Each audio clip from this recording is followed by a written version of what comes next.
Are you a beginner? Let's do this box braid together. So the first thing you want to do is to partition your hair, and I'm using this comb to comb it out. So this is the extension that we are using.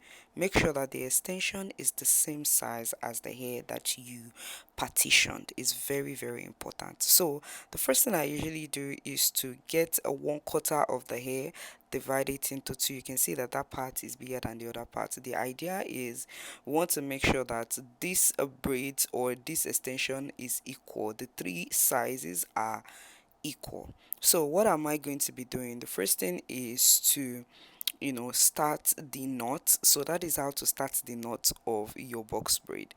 So what are you going to do? You're going to place the hair on your actual hair. You are placing the extension on your actual hair, and you can see that place I'm touching, that is the knot already. You've already achieved the knot. Now you want to get the second knot on your hair.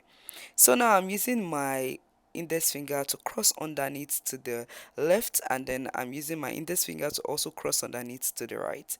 So it's basically the same way. If you've been watching my videos before, if you've not, please click on my page and watch other videos. So it's just the way I have been explaining, is crossing underneath.